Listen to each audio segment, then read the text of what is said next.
Hello. Are you a man? No. Are you a real man? Well, that begs the question, doesn't it? What does it mean to be a man? Well, according to the general society, there are conditions to being a man.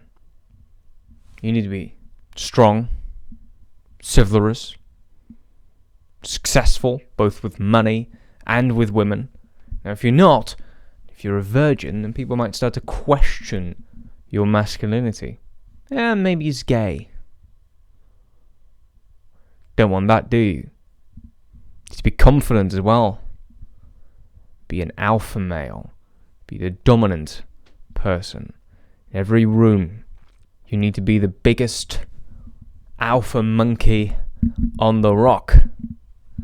Despite the fact that the idea that we have alpha men and beta men stems from a study of wolves that didn't actually turn out to be correct. Some people still subscribe to it. In fact, a lot of people subscribe to the idea that there's a hierarchy in men. Alpha men and beta men. And it's better to be an alpha man, and be an alpha man, you need to do this, and this, and this, and this. There's conditions to it. You need to fill those conditions in order to be considered a real man, quote unquote. Is it true? I don't buy into that. I don't buy into the idea that to be a real man, you need to be strong and you have big muscles. To be an alpha male means you have more value in a way than a beta male. I don't believe that's the case. I don't think society can give you value, can award you points if you have all that it takes. Especially considering the fact that I don't believe there are such things as masculine traits or feminine traits. Just arbitrary. Society taking a thing. Oh, there's the colour blue. Oh, that's for men. The colour pink. Ah, that's for women. Child caring. Ah, that's for women. Career. That's men. Try to switch it up. No. If you're a career woman, shouldn't you be thinking about getting a baby soon? Starting a family? That's your job. I mean, they might not say that's your job part, but that's what they mean. If you are instead of a career man, you're a stay-at-home dad, it's a bit weird, isn't it? Why do you let your wife provide? Isn't that your job as a man, providing? According to society, your value as a man, even as a woman to a lesser extent, is dependent on how many of those boxes you can check. If you can be confident, well, see if you can be confident, shall we? Take the list. How many you tick off? If you're not enough, you're not allowed to be confident. Or at least you shouldn't be. I'm going to police the hell out of that. I'm a very confident person, despite the fact that I'm a man. I don't know how much of a traditional man I am. I don't think I'm traditionally seen feminine. I dress quite masculine, not because I think that belongs, but because I like that.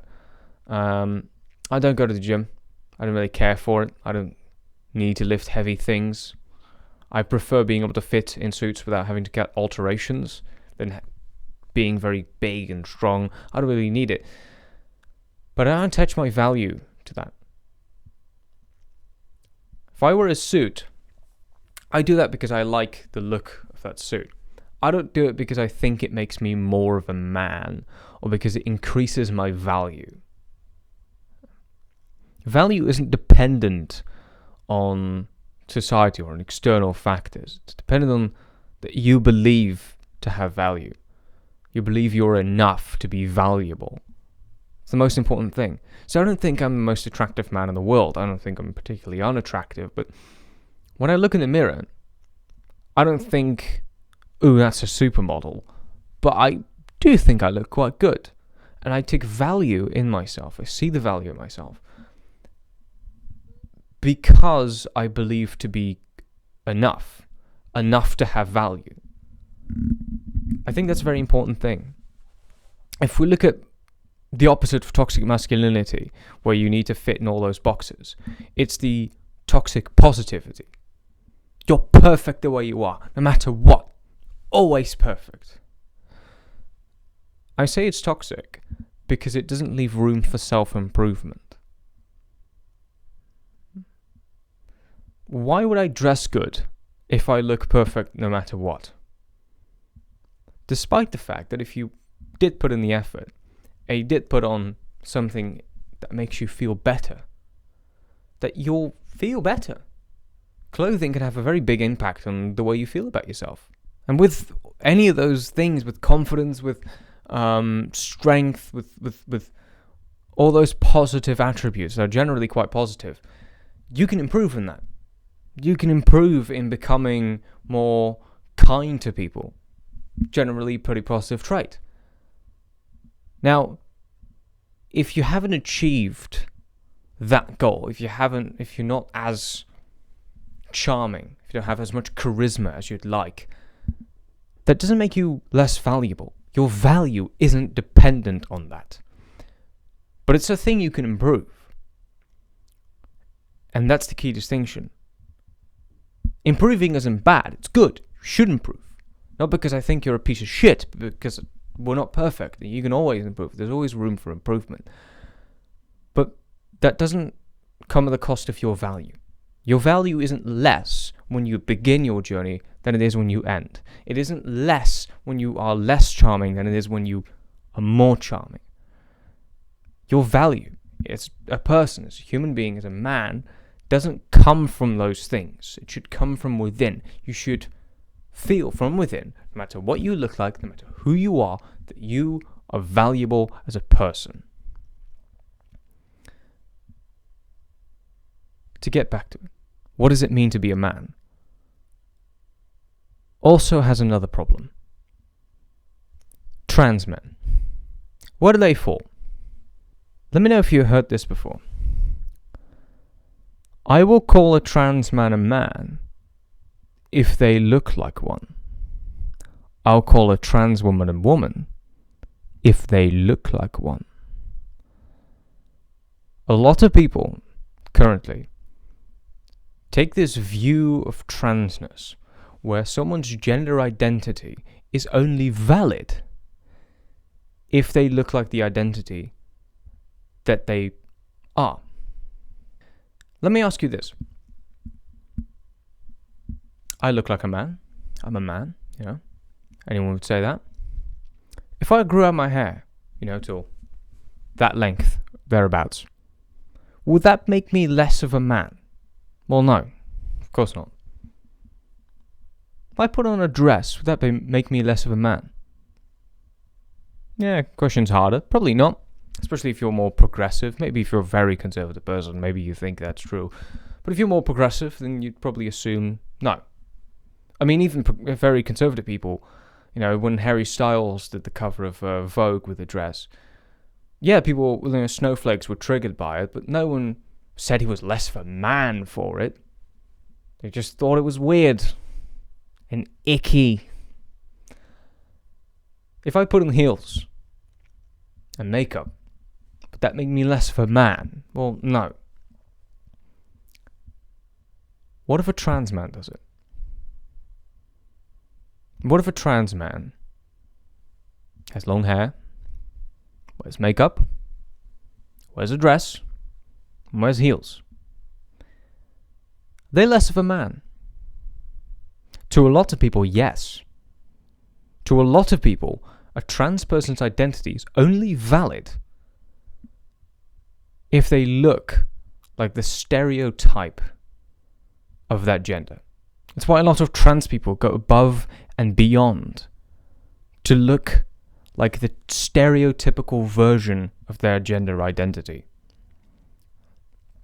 Trans women will grow out their hair long, wear trad dresses, put on makeup, put on heels, talk like a lady.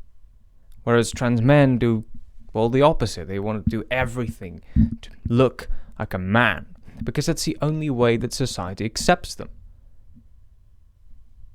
The annoying thing is that it's kind of a damned if you do, damned if you don't situation for them. Because a lot of TERFs complain about the opposite. If a trans woman wears stereotypical female clothing, just everything to present as stereotypically female as possible, they'll hate on them. Because TERFs act like trans women at that point think that that's what it means to be a woman, and they'll be criticized. Like, oh, you really think that all there is to a woman is wearing a dress and heels? Well, no, of course not. Trans women know what it means to be a woman. Trans men know what it means to be a man. But they have to conform to those stereotypes. Because if they don't, they're not accepted. I can have long hair, I can wear a dress, I can wear heels, I can do all of that, and I'll still be a man. But if a trans man does it, all of a sudden, he's no longer valid.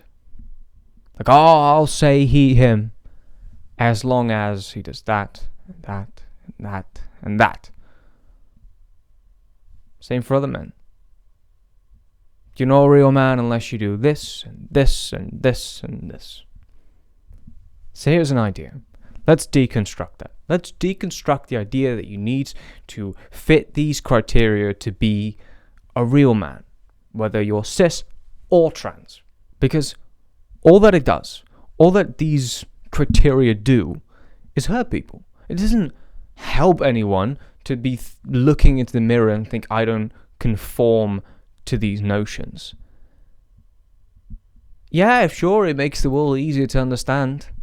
Makes the world a lot easier when you can just look up on a list what you need to do. It doesn't work like that. It doesn't help anyone. Your value as a person, as a man, whether you're cis or trans, isn't dependent on what you look like, or how you dress, or what you do.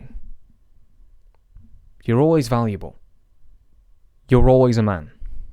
Because what it means to be a man is that you identify as one.